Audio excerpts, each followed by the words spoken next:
Okay, thanks for joining us. Please stand for the pledge. I pledge allegiance to the flag of the United States of America and to the republic for which it stands, one nation, under God, indivisible, with liberty and justice for all.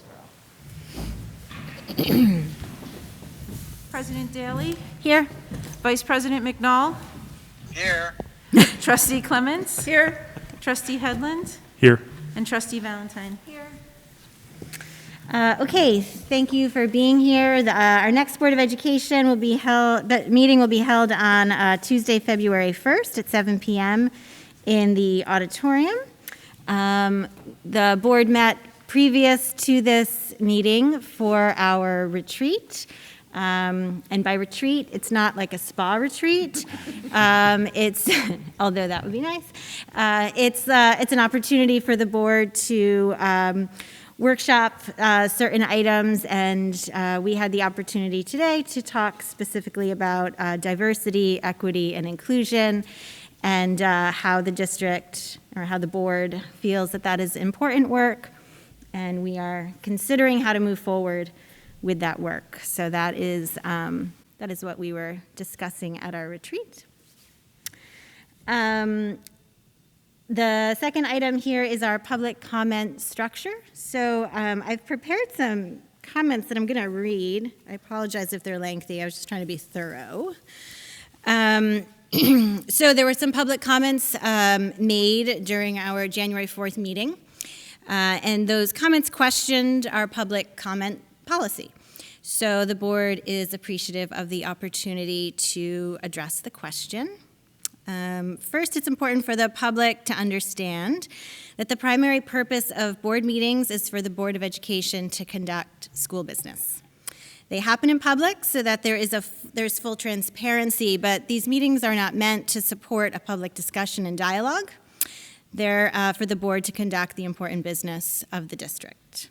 Secondly, it's important to recognize that there are rules set by both the Open Meetings Law and the New York State education laws that determine how school board meetings are conducted, and we're obligated to follow them.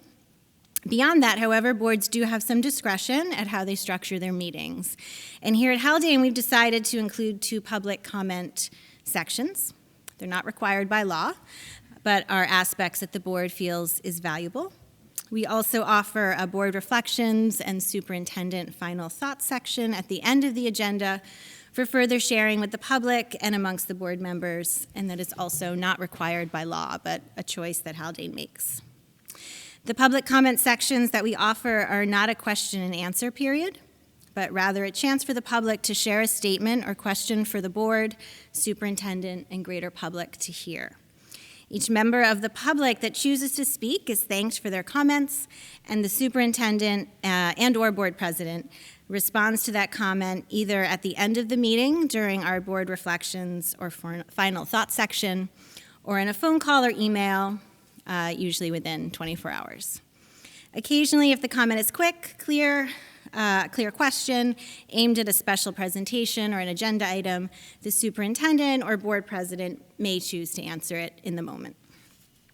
It's important to note that Nisba, the New York State School Boards Association, and WIPSBA, the Westchester Putnam School Boards Association, and Nisba, the National School Board Association, all recommend that public comment sections are just that, for comments, not dialogue.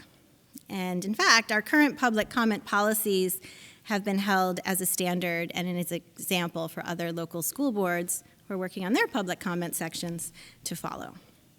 So there's several reasons that the board chooses to structure the public comment section in this way. Some public comments require the leadership to do research in order to provide complete answers. Some comments do not require factual information, and engaging in dialogue may result in an extended, unproductive exchange. Other comments are emotional and inflammatory, and engaging in a back and forth would not provide a professional, constructive dialogue. Further, other comments require much time and explanation to address that would interfere with a smooth meeting. Another factor is that the board president is the spokesperson for the board, but only on matters that have been discussed and previously decided by the board. So if a public comment brings up a topic that the board hasn't discussed, the board president cannot speak on the board's behalf, and the response would necessitate a board discussion instead of a response, which would not be an effective use of meeting time. So making the decision to not engage in dialogue, but rather to just hear the comments, is not an effort by the board to stifle public communication. It's a protocol that allows for board meetings to move along smoothly and effectively. It's understandable that that may be uncomfortable for a member of the public who's expecting a response, which is why the board president reads the public comment guidelines at meetings, and they are posted on every meeting agenda. There are many avenues for a member of the public to have constructive, effective dialogue with the board or superintendent about school matters. The board and the superintendent are fully available to respond to emails, phone calls, and have in-person meetings with community members who wish to do so. And in fact, we pride ourselves on being very available to the public. The board is proud of the way that we conduct ourselves. We have effective and professional board meetings that significantly contribute to Haldane's ability to grow and thrive. There have been many recent examples of how board meetings can become chaotic and destructive when proper protocols and discipline are not adhered to. We're hopeful that the community will continue to value the way the board conducts itself, and if there's any questions or comments, we welcome you to reach out to us so that we can have an open and honest conversation about it in an appropriate environment. So that was lengthy, but I wanted to make sure I got to everything. Does the board have anything they'd like to add, or anything that you want to say? Did I cover everything? I guess actually I would say something. Yeah. So, Jen's comments mentioned that it can be, it's not how we typically conduct ourselves, right, to be quiet, and that it can be, it's likely feels uncomfortable to receive silence. It can feel uncomfortable not to say something as well. And I think I'm speaking for all members of the board. The silence, the policy is an attempt to accomplish all the things that Jen spoke to. The fact that we are sitting here means that we care, right? Like the fact that I'm here, I give my evening to this, I give time to this, it means we care. It's why we do it. It's because we really care about the community. And it's unfortunate that that silence is being interpreted differently, because there's lots of things that folks can do with their time, and we're here because we deeply care. And I don't think any of us have done anything that suggests the opposite in any of our conduct. So that's the thing I would say. Thank you. And I just wanted to say as well, sitting here as an individual, as a parent, as a community member, and as a taxpayer, I have opinions on everything that's brought up, some things more than others. But it's just, it would be hard for me to stand up and voice my opinion knowing that it might not be what Jen, John, or Peggy, or Sean say as well. So that was sort of what I've been reflecting on since the last board meeting. So yeah, I'd like to stand up and yell and scream and give my opinions, but this is not the appropriate venue for that in that context. So. Okay.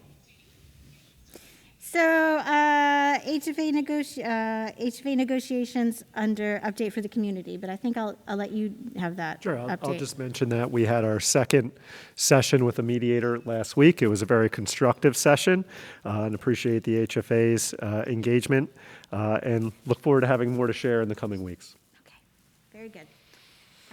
Would you like to continue? Well, as you know, our workshop meetings have quite a busy agenda, so I'll actually forego my comments for now, and I just ask Mrs. Sniffen to come to the podium. We have a special guest this evening, and Mrs. Sniffen's going to start with an introduction, and we'll go from there. So go ahead, Mrs. Sniffen, welcome. Yes. So I have the distinct pleasure of introducing Miss Kylie Falloon to each and every one of you. I've known Kylie since kindergarten. And what I can say of Kylie is I am sure right now she does not want the spotlight on her. That would be typical. She is incredibly compassionate, caring. She's steady. She is one of those go-to students in the high school who does her thing and does it well. Kylie, in addition to being the Student of the Month at Boces and her programming of vet science, she also maintains over 95 GPA here at Haldane and always has through her entire high school career. So I'm incredibly proud of her, as I know her mom, Melissa, and her father are as well. So with that, I do believe... Yeah, so Kylie, just bear with us. We have a video. So typically our Boces, our friends from Boces will come and be a part of this presentation. However, they were not able to do so tonight, but they did produce a wonderful video that I would like to share with the board and with our audience members and with Kylie and her family. So we'll cue this up.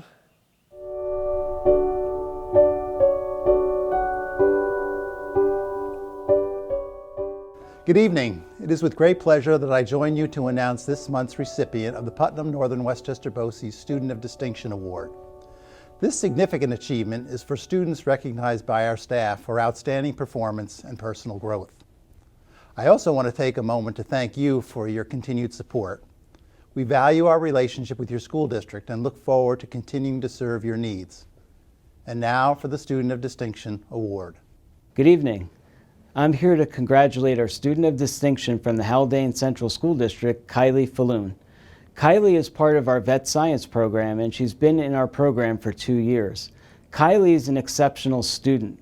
Not only does she help in the classroom, but her class also attends the Muscoot Farm each Friday to help on the farm. Kylie is a key member of that team that helps the Muscoot Farm family.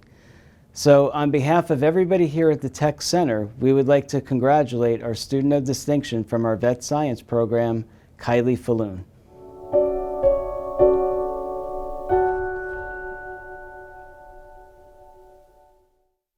So just switching locations briefly, Kylie, we just wanted to congratulate you on your recognition. There you are, sorry, my mom.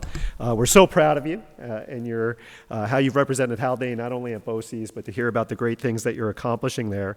And in addition to obviously showcasing some of your work on our website, because this video will be posted there, and highlighting you in next month's issue of Haldane Horizons, we have this certificate here for you as an expression of our gratitude for you, and congratulations to you and your work at Boces. So if you can come on up, we'll give Kylie a round of applause. Congratulations, Kylie.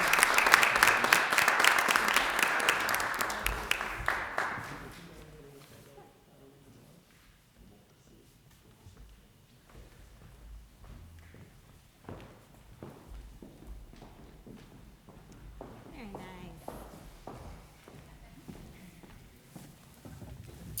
Yes, our student recognitions are the best part of our board meetings. So Sure are. Kylie's done great work there. As I mentioned, Jen, we have a full agenda on workshop meeting night, so we'll transition right now into our detail reports, if that's okay, and I'll ask this evening's special topic is our middle school detail report.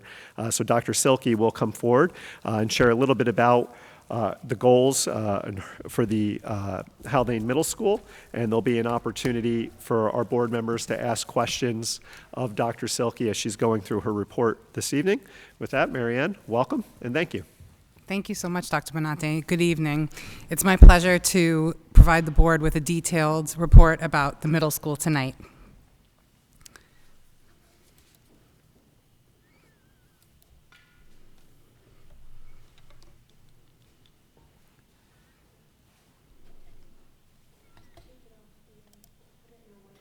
I had to put my glasses on. Without my glasses, I cannot do that. Just a quick program overview. Most of you know that Haldane Middle School is comprised of the 6th, 7th, and 8th grade, team teaching, standards-based, interdisciplinary focus, small class sizes, authentic experience, and student-centered work, meaning that students have choice and voice in the work that they do. So this is an introduction and overview of the pedagogical philosophy of Haldane instruction. The small class sizes at Haldane lend themselves to authentic, student-centered learning experiences. So we're very proud of that. The report tonight is organized according to the middle school's goals for this year. So our first goal was continuity of instruction. And it's coming into the second year of the pandemic, I'm really very proud to say that Haldane Middle School has been able and fortunate to have the opportunity to continue to provide full week, full in-person, without disruption, education to our students because of the cooperation in our school and with our community for all of the mitigation efforts to fight COVID. So very happy about that. And also to point out that one of the things that we've really leveraged is an increased focus on outdoor learning opportunities, both on campus and off campus. So, this started last year. We always used our outdoor spaces at Haldane, but last year tents were brought in, so we had covered and we purchased furniture, so we have covered and furnished areas. And I'm happy to say that that has continued through this year. So we're very excited about that, and I think it's something that will be a benefit to the Haldane community that survives past the pandemic.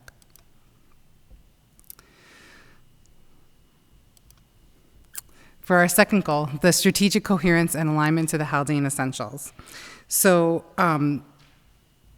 some of you were part of the strategic coherence planning process and some of you were not, but it was a rigorous process where many stakeholders in the community came together, and it was decided that critical thinking, problem solving, communication, growth mindset, emotional intelligence, and wellness were the traits that we want our students to learn and perfect and leave with when they are done with their Haldane experience, their profile of a graduate, so to speak. So last year, which was the first year after these essentials were established, our teachers, despite the pandemic, came together during faculty meetings and team meetings and had informal kind of introductory conversations about, well, what does it mean? What does critical thinking mean at the middle school? What does problem solving mean at the middle school? And so on and so forth. What does it look like in the middle school curriculum?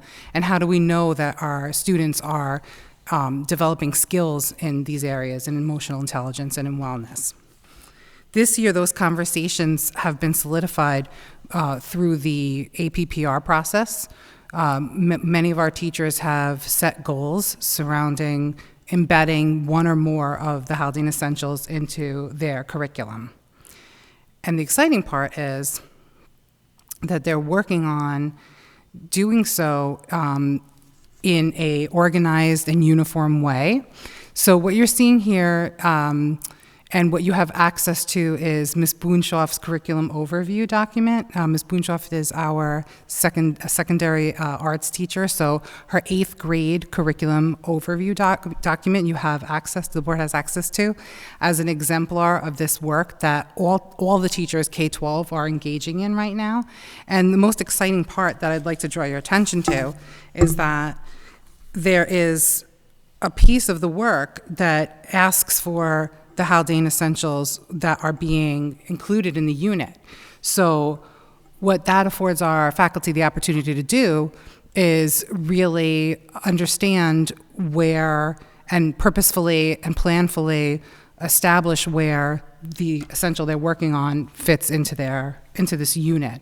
So, I would argue that critical thinking has existed at Haldane for many years and in many different areas, K-12, but doing the uniform curriculum overview allows for a meaningful exploration of how that essential plays into the work, or whichever essential the educator has chosen to embed. So we're really excited about that work.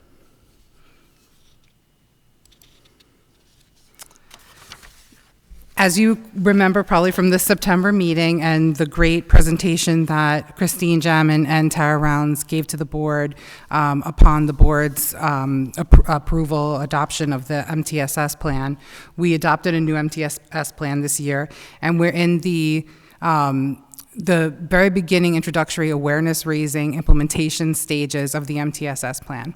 Dr. Benante and I have had many conversations about how just because a plan is adopted or a curriculum is adopted or a resource is adopted, it doesn't mean that magically it's going to be uniformly implemented in any given building. There has to be groundwork that's done so that everyone understands what's included in the plan and also how to implement that. So we're in the beginning stages of that work. It's very exciting work. At a faculty meeting, the I showed the presentation that Christine and Tara had done for the board to the faculty, and shared the document with the faculty, and we have started to use the new student support team language and the supporting details with that, and we have had our first universal data team meetings. So we're in the very beginning stages of this, and I hope that at this time next year, when I'm doing the middle school detail report next year, I'm able to give the board a nice detailed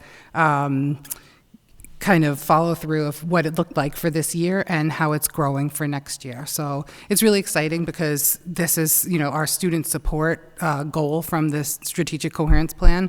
And I just really love the idea of Haldane continuing their continuous efforts in reaching every student and reaching all students' needs. So our third goal is are comprised of our instructional goals. The structures that have been set up over the past 5 years are that there's a K-12 instructional council that's made up of all of our teacher leaders. And then at the building level, we have a middle school instructional council that's made up of the team leaders, the coordinators for humanities, math and science, and representation from our special education department. So together we spend time on a monthly basis honing in what our goals are for that particular year instructionally on the building level. So this year we're focusing on, as always, project-based learning. So project-based learning is, as you know, a dynamic classroom approach in which students actively explore real-world problems and challenges and acquire deeper knowledge. This mechanism for learning is so developmentally appropriate at the middle school age. During the middle school age, the tasks of the young mind are to learn how things work and to understand and to organize. So what better way to do that than through project-based learning? So President Daly shared a funny story about True Blue with us before the board meeting started, and Haldane Middle School is True Blue. This is our school motto. It was collaboratively developed 3 years ago with faculty, parents, and students, and it encompasses our shared understanding of how we want to show up when we come to school, adults and kids alike, and who we are as Haldane Middle School. So how this plays out is that the students are explicitly instructed of what it means to exemplify teamwork, responsibility, understanding, and excellence at the beginning of the year, and then there's refreshers throughout the year. So there's a common language and a common expectation set out from the start, and then those positive behaviors are reinforced or supported if they need to be supported, because the idea is that we're all working together to reach this goal of being True Blue, right? Adults and students. And I'm very happy that the students are oftentimes highlighted in the district newsletter that have been recognized for their teamwork, responsibility, understanding, and excellence.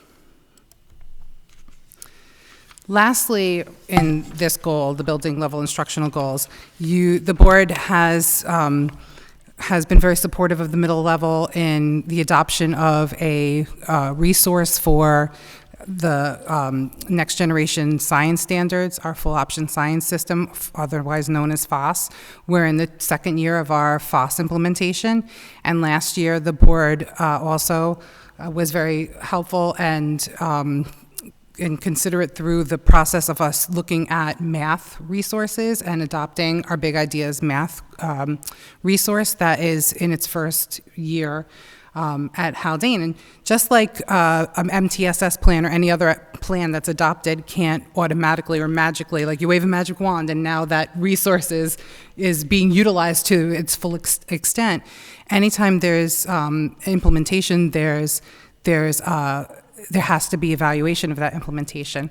So one of the goals of the building level team is to get together the math teachers 6th, 7th, and 8th, and get together the science teachers 6th, 7th, and 8th, and have them have meaningful time to review how the implementation of the resources is going, what are the next steps. I'll give you an example. For the full option science system, in the first year of the rollout, we were, that spring we were shut down. And then the second year we were Yet last year we were distanced, widely distanced, and there was, at least in the beginning of the year, there were strong protocols around sharing materials. So, well, the full option science system, one of the reasons why it was adopted, or why it was selected for a recommendation for adoption, is because it's hands-on. So, one of the things that the science teachers want to come together and talk about is, how they capture some of the work that they did to implement the resource when we were in shutdown and when we were distanced, and also talk to other schools about what they did. For the math department, they want to look at the electronic piece of Big Ideas Math, which was a big reason why it was recommended for adoption. There's some gamified components to that you can't just open and use. You have to learn them yourself so that you can teach them to the students to use. And then there's also online components of Big Ideas Math that allow for stretch problems to challenge students who are above grade level, and skill gap closers to help students that are below grade level make achievements and close those gaps in those math skills. So this year, our math and science educators are collaborating to evaluate the rollout or implementation of those resources that the board was so good to adopt. Thank you so much. I could talk about the middle level forever, as you know. So I'm going to stop now and see if there's any questions for me.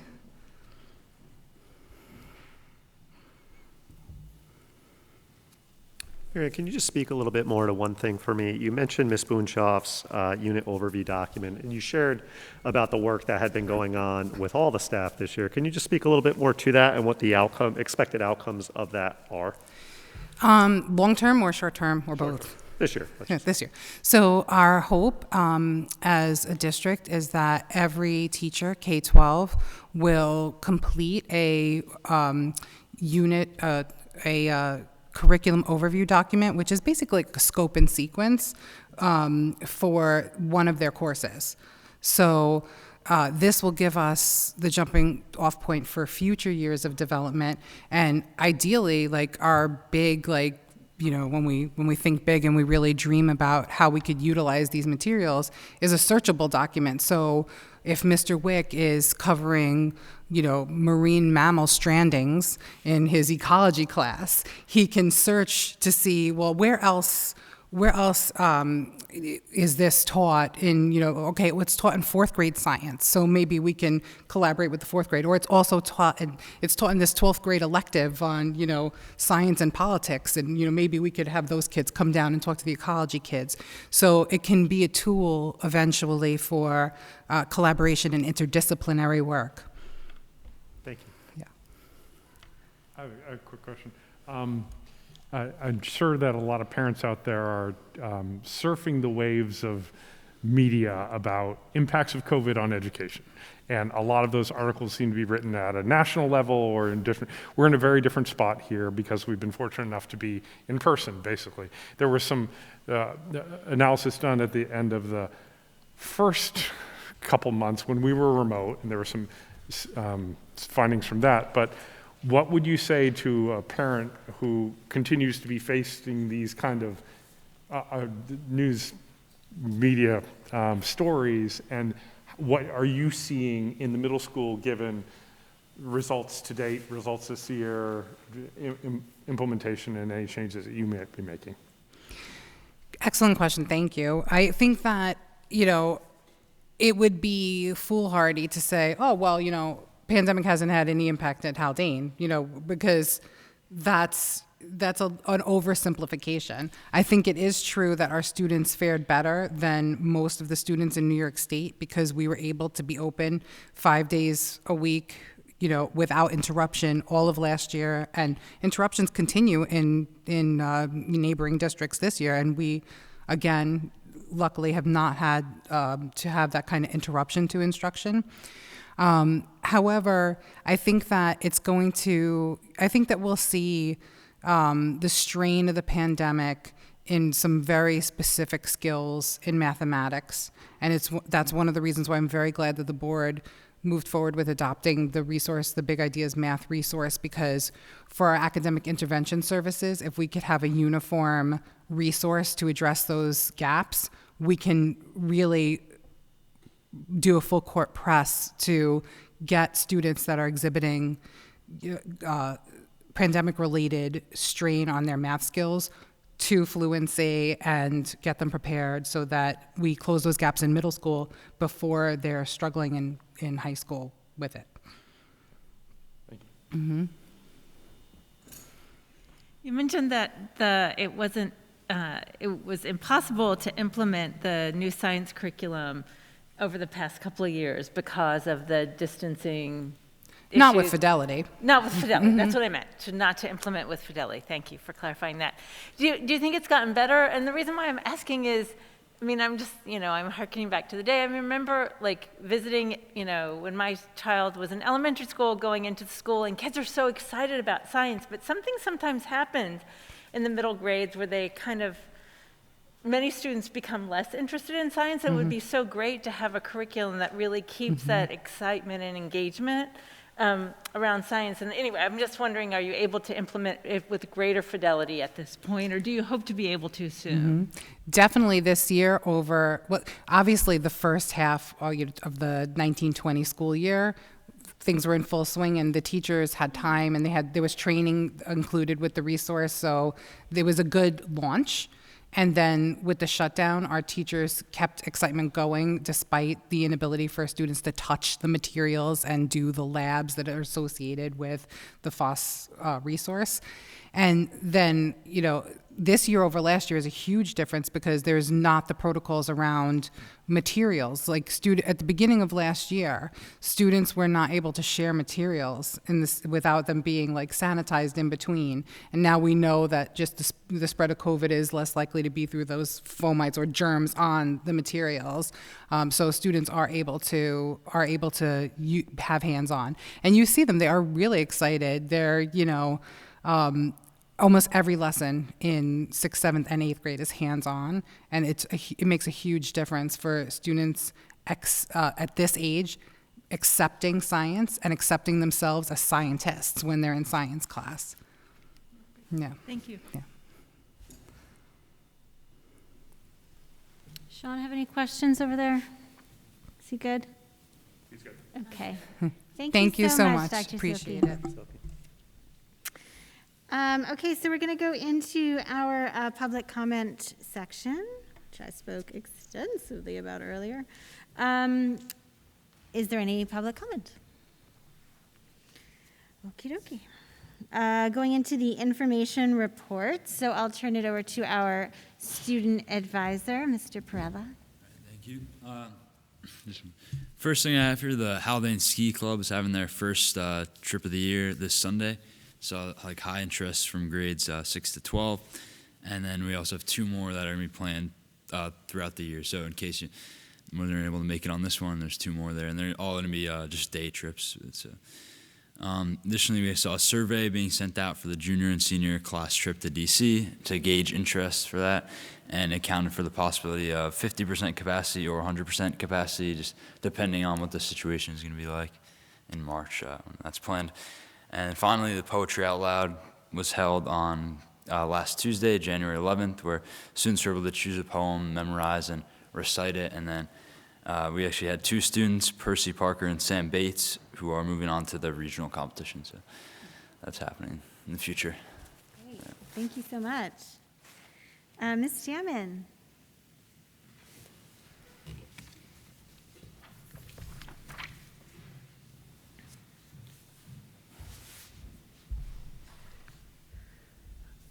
So the big item I wanted to highlight as we go into the next couple weeks is that we're getting ready for kindergartners again. So kindergarten registration is happening February 7th through 11th.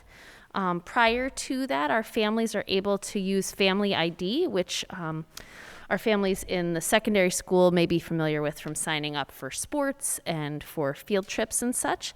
So giving our families the ability to upload forms electronically and then be able to complete the registration process partially remotely before they call or meet with Ms. Hilka and finalize that registration process. Should hopefully expedite the process for our families, make it easier for them to ensure that they have all of their forms in order and get their kindergartner registered. So our information night for parents is currently scheduled for January 27th at 7 o'clock.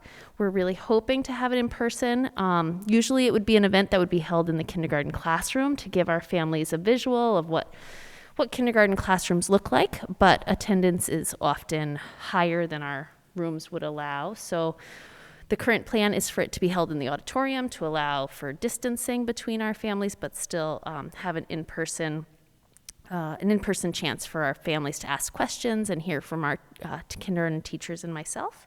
However, with the way things are right now, we do have the backup plan of shifting to Zoom if things are still at the high rate that they are in the community. So as soon as we make that decision, it'll get posted on the website and sent out to families.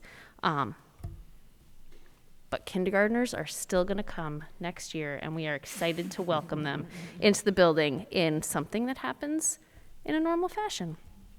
I want to thank our teachers and our families for their work as we came back from break. The numbers were much higher in the community, but thanks to parents who were diligent with keeping children who were exposed home and being honest about those exposures and about any symptoms that their children were having.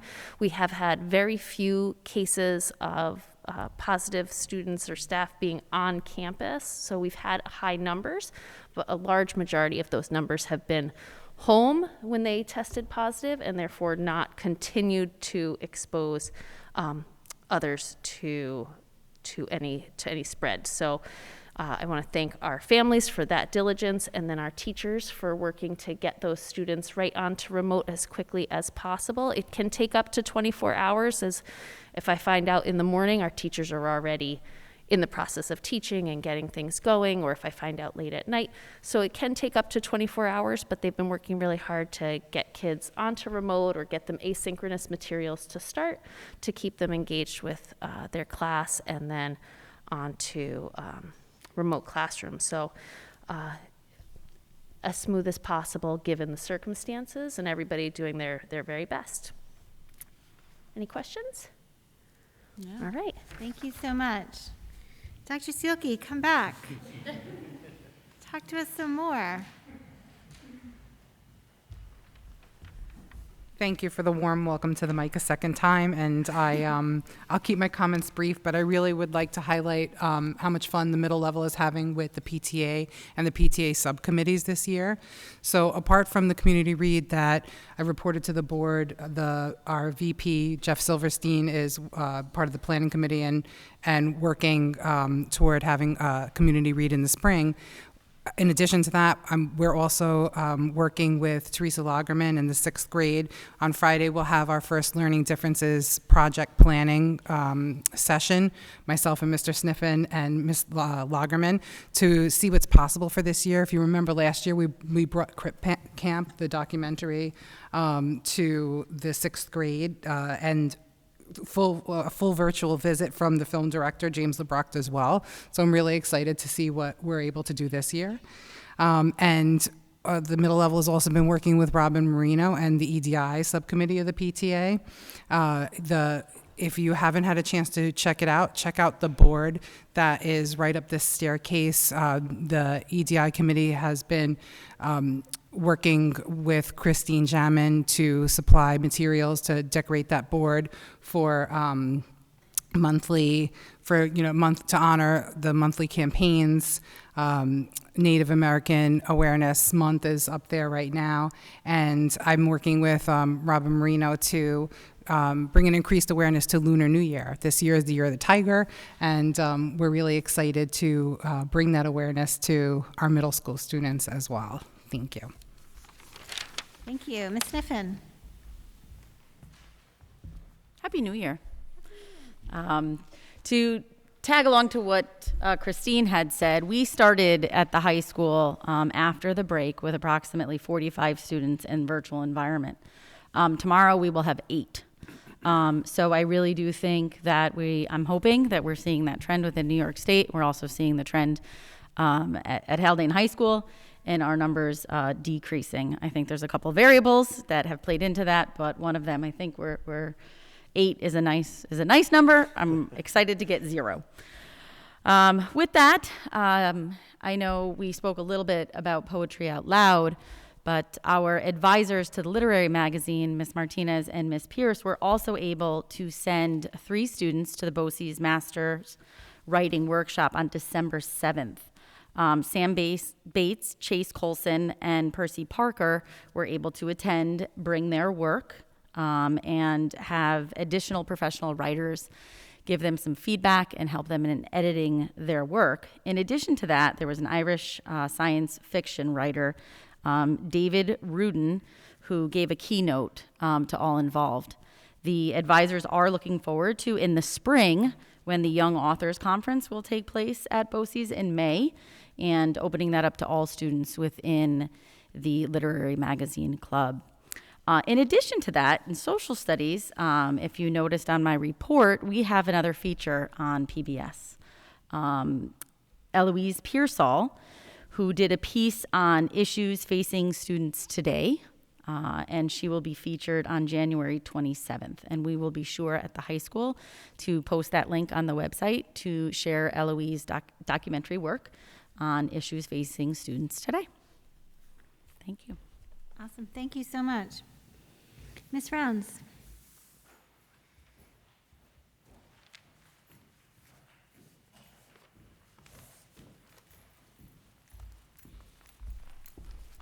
Good evening. So thinking about Christine's report and thinking about kindergartners returning, as you all know, kindergartners with IEPs, students who are receiving CPSE services, will also be transitioning to kindergarten. So this is the time that we start thinking about answering those parents' questions, having them in to talk to them a little bit more about the transition. And with that, we've been working closely with Teresa Lagerman, again, from the Learning Differences Committee, to develop a frequently asked questions document for all grade levels and for transitions. So focusing on transitions. So Teresa's been working hard, talking to parents, collecting those frequently asked questions, and I've been gathering questions from teachers to add to that document. We're collecting those questions and answering the questions, and we hope to be posting an FAQ document on the website as soon as that's complete. And as I was writing this and thinking about this, I thought, I'm saying, the PPS department and the CPSE and the CSE, and I think I'm going to add to that document a frequently used acronyms list for parents to look at as well. I think it would be very helpful. There's so many of them now. In addition to this, we continue to work on developing a very robust MTSS RTI structure. We've been working on this ongoing, and our teachers are really giving a lot of thought to pre-referral interventions, and our special ed department at the elementary level this month met and really brainstormed and discussed interventions that can be put in place before a student gets to the student support team, so that when that referral is made and that teacher is looking for support for a student, they will have already been able to implement strategies through, Dawn Rosano, one of our school psychologists, has offered to go into the classrooms, give consultation, give strategies. We have the behaviorists doing the same thing, and many of our other related service providers. And we have some teachers who have great resources. Our literacy specialist shared a whole list of interventions and a whole list of short screenings that can be done prior to coming to the student support team. So often we're able to give those tier 1 and tier 2 supports right in the classroom, and often we find success with them and we see students making progress, so we continue to build on that and make it a robust program. Thank you. Thank you. Mr. Elder.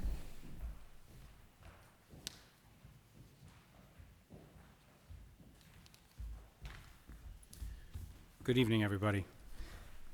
During the past 2 months, myself and the technology integration specialist, Ms. Leah Horn, have been attending a series of workshops that are designed to support the submission of our district's instructional technology plan. for the 2022-2025 school years. New York State Education Department of the Office of Education Design and Technology collects and reviews key information on districts' instructional technology plans every 3 years. And the current plan that we have on file ends on June 30th, 2022. And as we have learned in the past couple of years, much has changed in the area of instructional technology since the last plans were drafted in 2018. And we look forward to this as an opportunity to develop a technology plan that's aligned to our district's strategic coherence plan and also reflects the tremendous growth that many districts have seen in the area of instructional technology in the last couple of years due to the pandemic. So we look forward to presenting that plan to you later on in the spring when it's completed. And during my last Board of Education in the area of human resources Board of Ed meeting, I shared with you that I would be representing the Haldane Central School District at the Teacher Diversity Job Fair event on Saturday, February 22nd.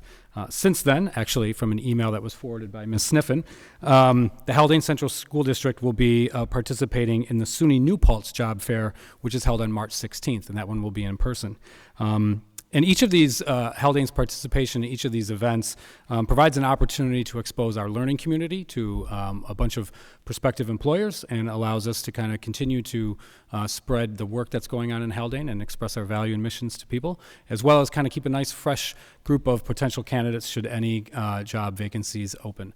And part of a healthy human resources development process is always having a system of interviewing key people or individuals who might be interested in working in our district. So as vacancies arise, we're not necessarily starting from scratch every time, but might have a welcome batch of individuals to start calling from when that happens. Thank you. I actually just have a quick question. Sorry to pull you back. Just from my understanding, am I correct in saying that the instructional technology plan is based on how we use technology to deliver instruction rather than instruction on technology? Correct. Okay. Yes, it's multi-phased. The actual instructional technology plan has multiple facets to it, and they keep adding on to it in 3-year cycles, which is one of the reasons why myself and Ms. Horn have been attending a series of workshops to kind of get us kind of up to speed as to what some of the new areas are. But generally speaking, yes, the idea is the ways in which the district is planning or setting goals for using instructional technology for the advancement of educational learning for its students within a district. Perfect. Thank you very much. Yep. Thank you. Mr. Cowan?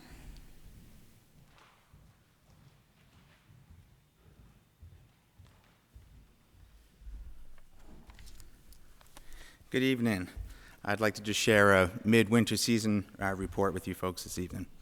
It has been a challenging winter season for our student athletes and coaches due to COVID and weather causing numerous schedule changes to practice and games. However, this has not stopped our student athletes from working hard, improving their skills, demonstrating positive attitudes, and most important, having fun. Our boys and girls modified basketball teams have shown incredible improvement since the start of the season and will play the bulk of their schedule beginning this week through February 3rd. Our girls' JV basketball team is a young group of athletes, 5 7th and 8th graders and 4 9th graders who have improved tremendously since the start of their season. They often play against teams of 9th and 10th grade girls and have risen to the occasion with multiple wins and hard-fought games. Our boys' JV team has started the season winning 6 of their first 8 games and doing so in dominant fashion. They have been fun to watch, and the thought of when they move to varsity is very exciting. The girls' varsity basketball team continues to improve and has taken steps towards reaching their full potential. This was highlighted when, after losing to Croton Harmon in December by 11 points, our girls responded by beating Croton Harmon at home last week by 24 points. I have complete confidence in our girls and believe they will continue growing as individuals and as a team, and I am very excited to see what the postseason holds for them. Our boys' varsity basketball team is off to their best start in years, winning 8 of their first 9 games.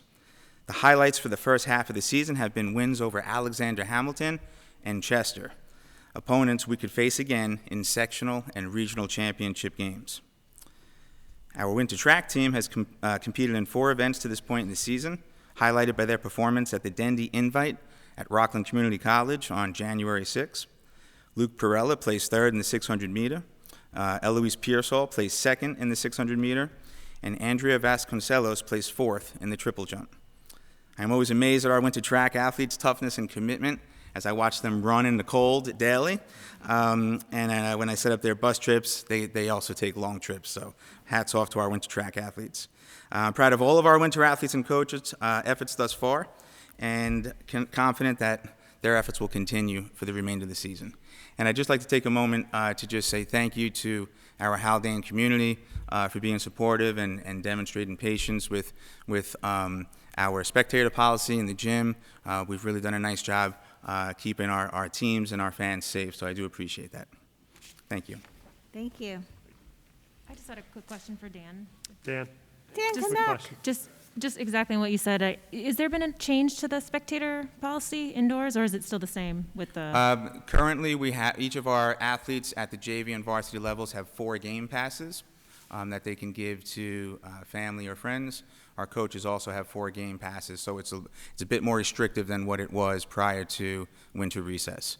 And we'll continue to evaluate the numbers that we have within our community, and hopefully within in the coming weeks we can take a look at taking some of the restrictions off. Thanks. You're welcome. Mr. Walsh, come on down. Good evening. The Facilities Department has had a very busy few weeks. We were able to accomplish a lot of work, both contracted and in-house facility staff. We had Belfour Restoration on site to conduct a ductwork cleaning throughout the elementary school building. They used HEPA vacuums to clean the rooftop unit, supply and return ductwork, as well as diffusers and vents throughout the elementary school wing. This is related just to preventative maintenance work and not necessarily pandemic-related work.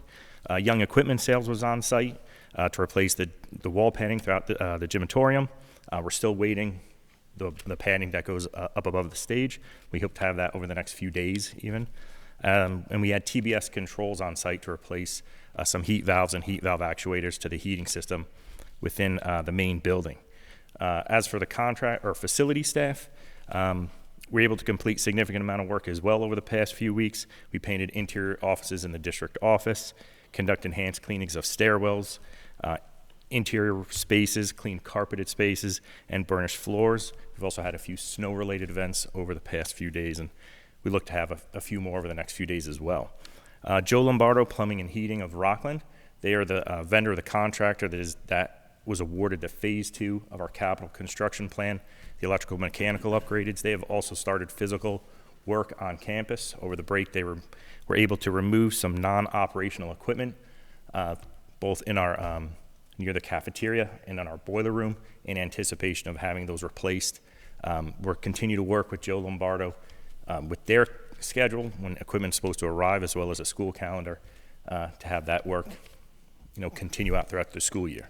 That's all I have, unless there's any questions. Thank you so much. Thank you very much. So much going on. Thank you, everybody. We're going into consent agenda minutes. May I have a motion, please? So moved. Second. These are our minutes from the January 4th meeting. Any discussion? All those in favor? Aye. Aye. Any opposed? Okay, our committee minutes are here. The Technology Committee minutes from December 13th for review. Going into consent agenda financial. May I have a motion, please? So moved. Second. Is there any discussion? I just had a question about what services we were talking about from Wappingers. So, Ann, would you mind just speaking to your, with respect to item J1, right, Maggie? Yes. Yeah. Yes. Would you mind just speaking to how we establish health and welfare services, and in particular, with this one with Wappingers, which services are being rendered or Sure. have been rendered? The Haldane gets a billed health and welfare services from school districts where they might have a private or parochial school within their boundaries, and our students attend those private or parochial schools, but the public school district supplies perhaps a school nurse to that school, so we're billed for those services based on how many of our students attend.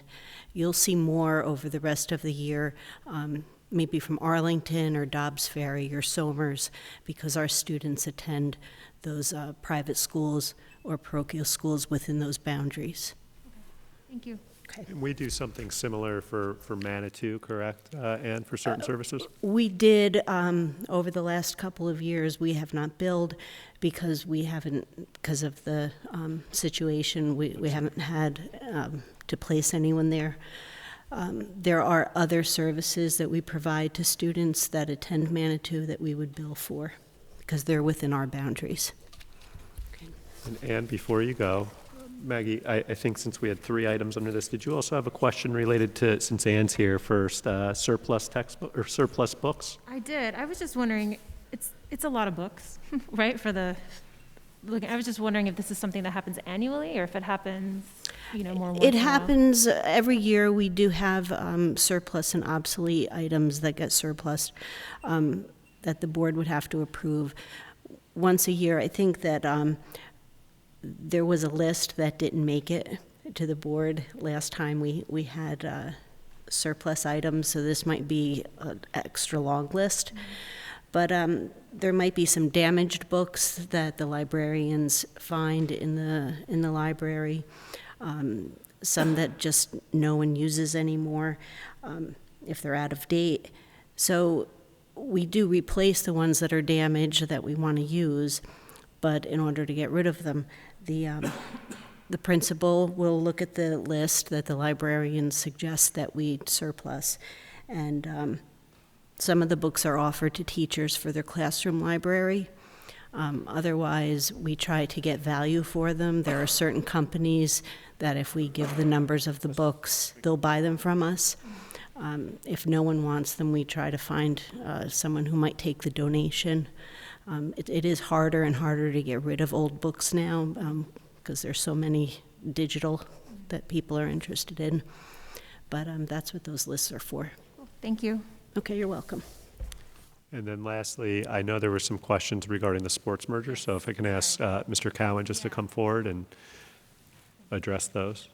I've just had a few Phillipstown Little League families, mostly middle school parents, who had questions about the modified team and if there's going to be a modified team. And I know you and I have talked about the modified team, but I was just curious. I just had a couple questions about the softball, the varsity. What is this a temporary agreement with the contract with Putnam Valley High, allowing the girls to play varsity? Yes, so David Kantrowitz, the athletic director of Putnam Valley, and I had a discussion around varsity softball. We had at least one junior who plays softball outside of school and had an interest in playing at the varsity level. We are not offering a varsity team this year because of low numbers. Putnam Valley's numbers were low as well, and so David and I agreed to a short-term merger, which would allow our juniors and senior players from Haldane interested in softball an opportunity to play at the varsity level this year in Putnam Valley. And the second year to that would be next year when we intend on having a varsity team. Should Putnam Valley not have enough players, that we would take them on in the second year, and then that would be the end of the merger. And so next year they'll be here, the practices, and it'll be sort of handled by Haldane, as opposed to this year where they're down in Putnam Valley. Correct, yes. Assuming they don't have enough numbers to field their own team, then we would return the favor next year and allow their players to come and join our team. Will this impact the JV team? No, it will not. This year we anticipate our junior varsity softball team will be, there should be probably half the team that's in 9th grade. We do have a couple of 10th grade girls interested in softball, and then we could potentially have highly skilled 7th or 8th grade students, assuming they're physically mature enough, participate in the athletic placement process, and through that process could be eligible to play at the JV level as well. And then they'll still be the modified? And we will still have the merger for modified with Garrison as the host school. And my last question is just with transportation. I know that practices this year will take place at Putnam Valley High for the varsity team. Does Haldane provide transportation for practices or No, or so games? traditionally Haldane does not provide transportation for sports mergers. So the student and her parents are aware of this as well, that if she commits to playing at Putnam Valley, that they will be responsible for providing transportation to practices and games. Great. That's it. Thank you so much. Okay, you're welcome. Any further discussion or questions? Okay, all those in favor? Aye.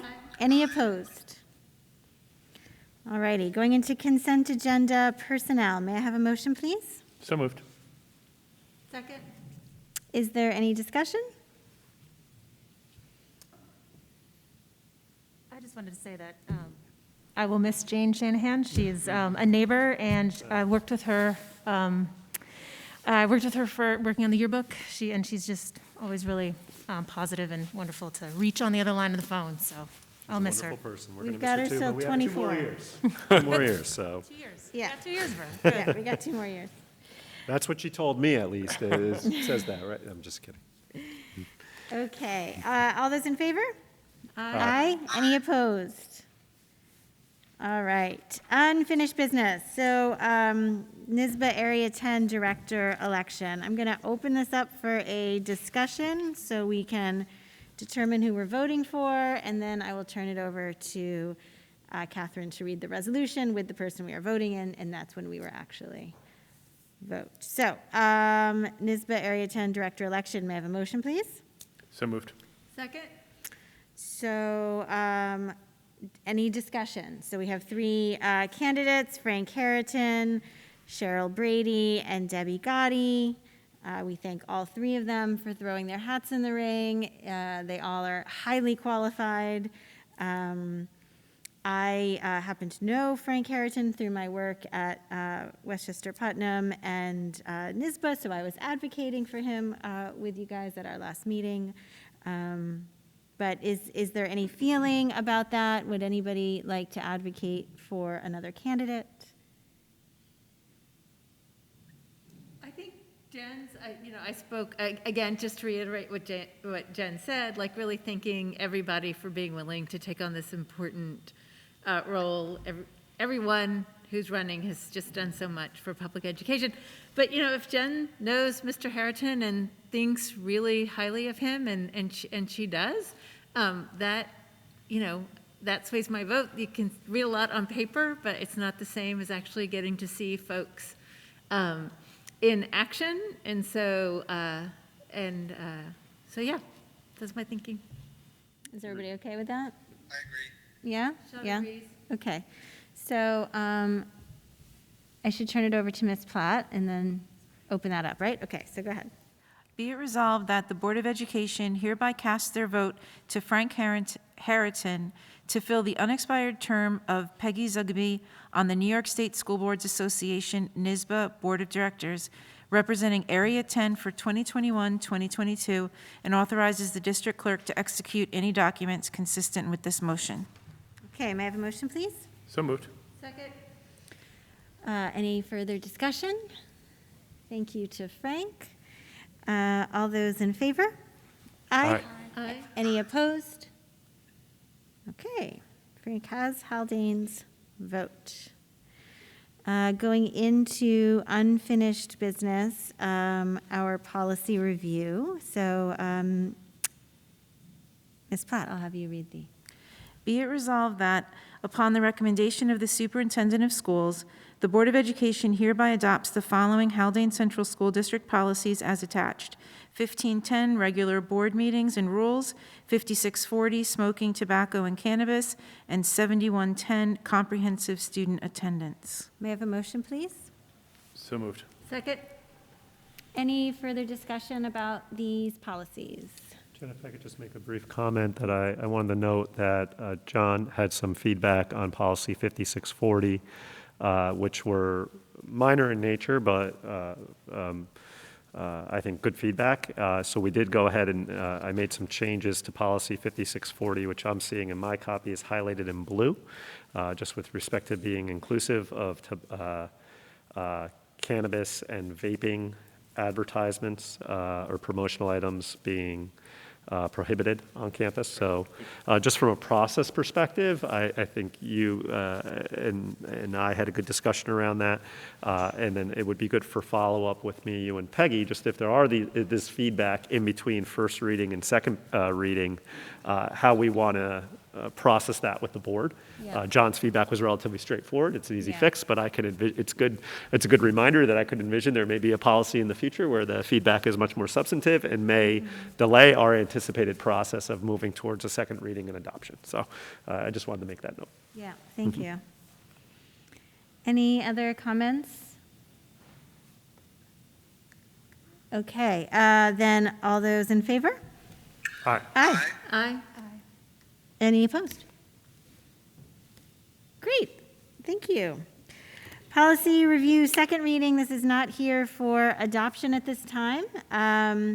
This is here as a second reading of the age of entrance. The public will remember that the board brought forth the possibility of changing its policy that is currently a student needs to be 5 by December 31st, to changing it to the student needs to be 5 by December 1st.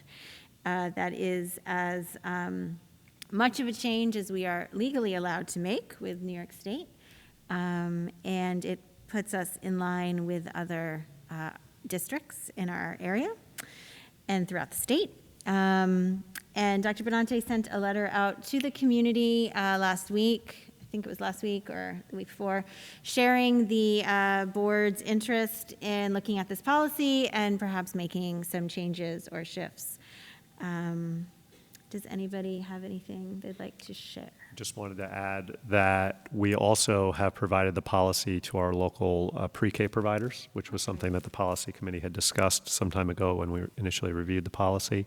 And we're keeping it on as a second reading as opposed to adoption because we still feel we just put it out there and drew the public's attention to it. We'd like to leave this potential comment period open for 2 more weeks to see what other thoughts community members may have to share with us for consideration before moving to either further changes or putting it on the next agenda for adoption by the board.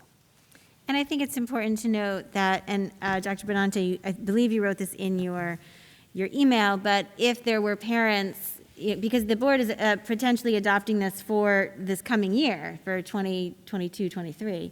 So if there were parents who were expecting to be able to let their December 30th baby go to kindergarten, now all of a sudden the policy changes, there will be consideration for that, that if somebody had plans to send their child to school and they were born between December 1st and December 31st, that we would work with those parents, work with those families. That's correct. Yeah. Peggy, did you want to? Well, I mean, I can't remember what we said last time. You know, I'll be direct. If I had my druthers, I would push for an even earlier cutoff date. I think the research is very convincing to me, and I've looked at it for a while, that there is an academic benefit for being a little bit older. It's been demonstrated pretty widely in quite a number of studies. And I think, since we've had this date, standards have really changed, quite a lot. We expect an enormous amount from kindergartners and first graders. That's just my personal opinion, right? So I think I want to make sure that folks understand that this policy change was approached in a thoughtful, informed way, while also recognizing the potential inconvenience it should show to impose on some parents. So it wasn't something that we took lightly. Even disregarding, though, my personal informed thoughts about this, bringing it in line with neighboring districts, I think, makes a lot of sense. So this was not arbitrary. This was a thought out. This was something that we thought out and, discussed. So, yeah. So I don't, if the board has any further comments they want to make at this time, they can. It'll be on our meeting again in 2 weeks. If the public has any further comments, I know we have received one email about it. If the public has any further comments or questions, they're welcome to contact us, Dr. Benante, Ms. Jamin, throwing you in the mix for more information. Okay, so we're moving on to the Campus Master Planning Committee. I'll turn it over to Ms. Platt. Be it resolved that, upon the recommendation of the Superintendent of Schools, the Board of Education hereby creates an ad hoc campus master planning committee whose purpose and representatives are outlined herein. May I have a motion, please? So moved. Second? Is there any discussion about the committee charge? In line with what we have been discussing. Okay, all those in favor? Aye. Aye. Any opposed? Okay, very good. Going into the CSE, CPSE recommendations, Ms. Platt. Be it resolved that, upon the recommendation of the Superintendent of Schools, the Board of Education hereby approves the recommendations of the Committees on Special Education and Preschool Special Education as presented. May I have a motion, please? So moved. Second? Any discussion? All those in favor? Aye. Aye. Any opposed? Okay. Going into our second communication from the public section, this is for all school district matters. Would anybody like to make a comment? Okay. Board committee reports, policy committee update. I will turn it to Peggy if you have anything, No any real reports? update. Well, our next meeting is in February. That's it. That's it. Westchester Putnam, I wanted to bring, oh, my thing isn't working.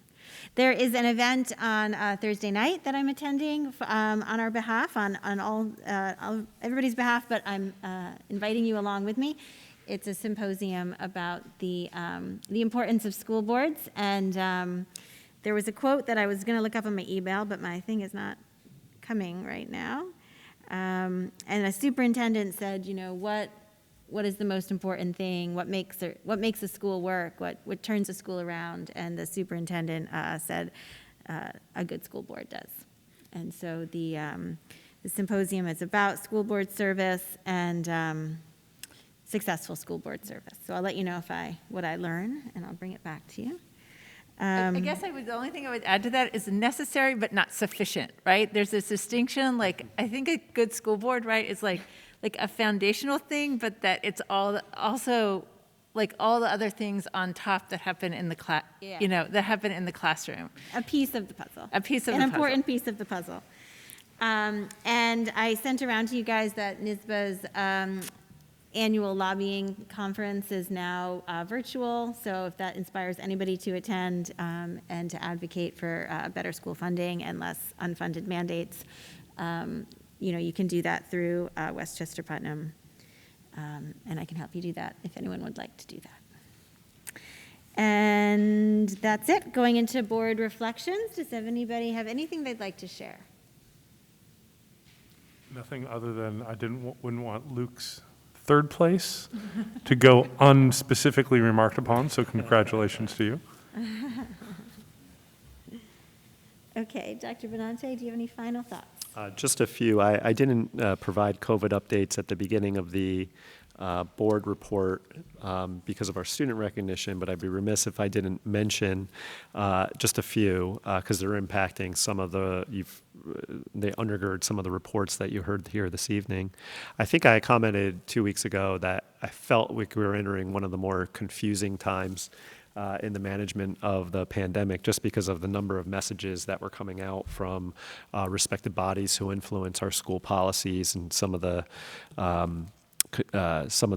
lack of clarity around some of that messaging, and I'm afraid that may have landed on some of our families as we've articulated some of school policies. So I just want to reiterate, I know the board knows this, but that our test to stay program, so if you're in quarantine, your ability to continue to attend school is only for students who have been identified as school-based contacts, meaning you came into contact with somebody inside of school who's COVID positive. And the rationale for that is because we know now, based on what we've observed over the last 2 years, is that COVID really hasn't demonstrated to spread inside a school setting because of all the procedures that our school takes to keep kids safe.